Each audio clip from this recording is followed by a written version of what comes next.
Las luces fluorescentes del Hospital St. Mary's proyectaban un tenue resplandor sobre la sala de pediatría, mientras David Carter llevaba a su hijo Mason, de 3 años, por el largo pasillo.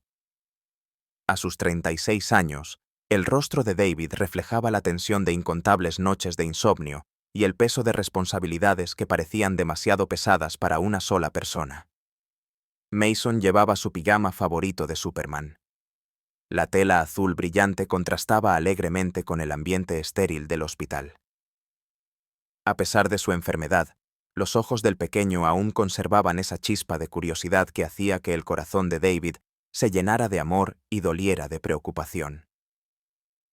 «Papá, ¿me van a hacer sentir mejor los médicos?», preguntó Mason, con su vocecita resonando suavemente en el pasillo.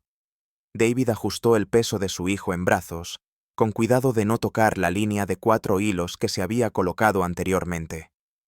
«Sí, amigo. Los médicos de aquí son muy inteligentes. Te van a cuidar bien». Durante los últimos 6 meses, David había estado librando una batalla que nunca esperó enfrentar solo. A Mason le habían diagnosticado un trastorno sanguíneo poco común que requería tratamiento especializado y frecuentes hospitalizaciones. Como trabajador de la construcción, el seguro de David cubría lo básico, pero las crecientes facturas médicas lo estaban aplastando financieramente. Se había visto obligado a tomar una licencia sin sueldo para cuidar a Mason, y su pequeña cuenta de ahorros se había agotado hacía semanas. Esa noche, había llevado a Mason a urgencias porque su fiebre había subido peligrosamente, y David sabía que no podía esperar hasta la mañana. A medida que se adentraban en el hospital, David intentó alejar el miedo que lo ignoraba constantemente. ¿Y si no podía pagar el tratamiento que Mason necesitaba? ¿Y si fallaba como padre cuando su hijo más lo necesitaba? Pasaron el ala administrativa del hospital, donde a través de las puertas de cristal, David pudo ver a personas bien vestidas en lo que parecía una especie de reunión vespertina. Miembros de la Junta, supuso, tomando decisiones sobre presupuestos y políticas, mientras familias como la suya luchaban por desenvolverse en el complejo mundo de la atención médica. De repente, Mason se enderezó en brazos de David y señaló hacia las puertas de cristal. «Papá, mira». David siguió la mirada de su hijo, preguntándose qué había llamado la atención del niño. «Esa es mamá», dijo Mason con absoluta certeza. Su dedo meñique señaló a una mujer con una elegante blusa blanca y falda azul marino que estaba de pie a la cabecera de una mesa de conferencias. El corazón de David se detuvo. La mujer a la que Mason señalaba era claramente alguien importante, rodeada de otros ejecutivos y hablando con la autoridad segura de alguien acostumbrado al liderazgo. Parecía tener poco más de 30 años, con el pelo rubio recogido profesionalmente y un aire de éxito que denotaba riqueza y poder. «Mason, cariño, esa no es mamá», dijo David con dulzura, aunque se le quebró la voz. La madre de Mason los había dejado cuando ella apenas tenía 1 año, incapaz de afrontar las exigencias de la maternidad, y, en cambio, optando por seguir su carrera. David no había sabido nada de ella desde entonces. Pero Mason negó con la cabeza firmemente, como hacen los niños cuando saben algo que los adultos han olvidado. Es decir, «Mami, recuerdo su olor. Recuerdo su voz». En ese momento, la mujer en la sala de conferencias levantó la vista y sus ojos se encontraron con los de David a través del cristal. Por una fracción de segundo, su expresión serena flaqueó, y David vio un destello en su rostro. Reconocimiento, conmoción y algo que podría haber sido dolor. La mujer se disculpó y se dirigió a la puerta. Al acercarse, David vio que Mason tenía razón. A pesar de la ropa cara y la apariencia refinada, esta era Sarah Mitchell, la mujer que dio a luz a Mason y luego desapareció de sus vidas. «David», dijo Sarah en voz baja al salir al pasillo, con la voz apenas por encima de un susurro. Sara, respondió David, con la voz tensa por emociones que creía haber enterrado hacía mucho tiempo. Mason extendió sus pequeños brazos hacia Sara, con el rostro iluminado de alegría. Mami, sabía que eras tú. La fachada cuidadosamente serena de Sara se quebró por completo. Las lágrimas comenzaron a... Se formó en sus ojos una expresión de tristeza al mirar al niño que no había visto en más de 2 años. Mason, susurró con la voz quebrada. David se quedó paralizado. Sosteniendo a Mason entre sus brazos, los miró sin saber qué hacer ni decir. La mujer que tenía delante no se parecía en nada a la joven madre que los había dejado. Ahora era claramente exitosa, incluso adinerada, a juzgar por su ropa de diseñador y por el hecho de que dirigía lo que parecía ser una reunión de la junta directiva de un hospital. ¿Qué haces aquí?, preguntó Sara, aunque incluso al pronunciar las palabras pareció comprender la respuesta. Sus ojos se fijaron en el brazalete del hospital de Mason y la línea de 4 líneas, y palideció. Mason está enfermo, dijo David simplemente. Ha estado entrando y saliendo de hospitales durante meses. Esta noche le subió mucho la fiebre, así que lo llevé a urgencias. Sara se llevó la mano a la boca. ¿Qué le pasa? Un trastorno sanguíneo, explicó David. Su voz era firme a pesar de lo surrealista de la conversación. Los médicos dicen que es tratable, pero requiere atención continua y medicamentos que cuestan más de lo que puedo pagar. Sara miró a Mason, que seguía abrazándola con total confianza y amor, como si nunca se hubiera ido. ¿Puedo abrazarlo?, preguntó vacilante. David dudó solo un momento antes de transferir con cuidado a Mason a los brazos de Sara. El pequeño se acurrucó inmediatamente contra ella, como si en lo más profundo de él recordara la seguridad del abrazo de su madre. «Te extrañé, mami», dijo Mason simplemente, acariciando la mejilla de Sara con su pequeña mano. Sara cerró los ojos y abrazó a Mason con fuerza. Las lágrimas corrían por su rostro. «Yo también te extrañé, cariño, más de lo que jamás sabrás». David observaba este reencuentro con emociones encontradas.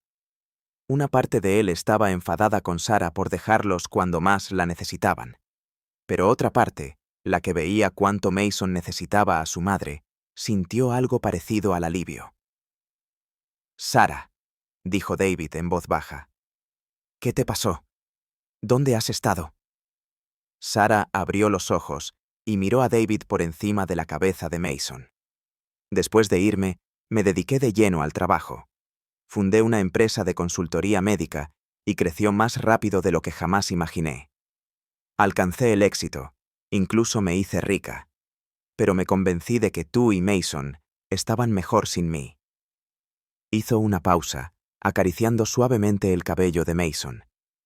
Me dije a mí misma que era demasiado egoísta, demasiado centrada en mi carrera para ser una buena madre.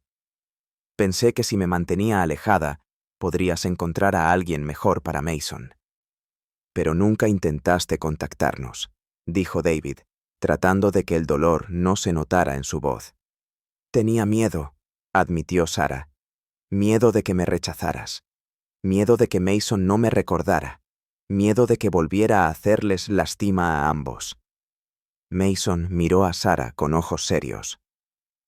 ¿Te vas a quedar esta vez, mami? La pregunta flotaba en el aire. El aire parecía un desafío. Sara miró a Mason, luego a David y luego a su hijo. Si tu papá me deja, dijo en voz baja, me gustaría intentarlo. Me gustaría ayudarte a cuidarte y asegurarme de que recibas todos los medicamentos que necesitas para sentirte mejor. David observó el rostro de Sara, buscando cualquier señal de que esta fuera solo otra decisión temporal que abandonaría cuando se volviera difícil. Pero lo que vio fue un remordimiento genuino y una determinación que no había estado allí 3 años atrás. Mason necesita a su madre, dijo David finalmente. Y, francamente, necesito ayuda. Ya no puedo seguir con esto sola. Durante las semanas siguientes, Sarah se reincorporó lentamente a sus vidas. Usó su riqueza y sus contactos para asegurarse de que Mason recibiera la mejor atención posible de los mejores especialistas del país. También usó su influencia como importante benefactora hospitalaria para ayudar a otras familias que enfrentaban dificultades similares. Pero lo más importante es que comenzó el lento proceso de reconstruir su relación con Mason y ganarse la confianza de David. Asistía a todas las citas médicas, aprendió a administrarle sus medicamentos a Mason y pasaba horas leyéndole y jugando a sus juegos favoritos. 3 meses después, la condición de Mason se había estabilizado significativamente gracias a la excelente atención que recibía. Los tres se sentaron en la habitación del hospital de Mason leyendo cuentos juntos, mientras Mason recibía su tratamiento semanal. «Papá», dijo Mason, levantando la vista de su libro. «¿Somos una familia de nuevo?» David y Sarah intercambiaron miradas. Habían estado teniendo conversaciones profundas sobre el futuro, tomando las cosas con calma y centrándonos principalmente en las necesidades de Mason. «Lo estoy intentando, amigo», dijo David con suavidad. «¿Qué te parece?» Mason sonrió con la sonrisa brillante e inocente que los había acompañado a todos en los días más difíciles. «Creo que las familias se ayudan cuando alguien está enfermo y se mantienen unidas». Sarah se acercó y tomó la mano de David. «Mason es muy sabio para ser un niño de 3 años». David le apretó la mano suavemente. «Sí, lo es. Él sabía quién eras, incluso cuando yo no le creía». «Los niños ven con el corazón», dijo Sarah en voz baja. «Quizás todos deberíamos intentar hacerlo más a menudo». 6 meses después, se declaró que Mason estaba en remisión completa. Sarah había creado una fundación para ayudar a otras familias que enfrentaban crisis médicas y había aprendido a equilibrar su exitosa carrera con su rol de madre. David había regresado al trabajo, pero ahora con la seguridad de saber que Mason siempre tendría la atención que necesitaba. Y lo que es más importante, había aprendido que a veces la gente se va, no porque no te quiera, sino porque aún no sabe cómo amarse a sí misma. Al salir juntos del hospital después del último tratamiento de Mason, el pequeño miró a sus padres y dijo: «Les dije que era mamá, nunca la olvidé». Sarah se arrodilló y abrazó a Mason con fuerza. «Y yo nunca te olvidé, cariño. Ni por un solo día». A veces, reflexionó David, los reencuentros más importantes ocurren en los lugares más inesperados. Y a veces se necesita la fe inquebrantable de un niño para recordarles a los adultos que el amor verdadero, nunca desaparece del todo. Simplemente espera pacientemente el momento adecuado para encontrar el camino a casa.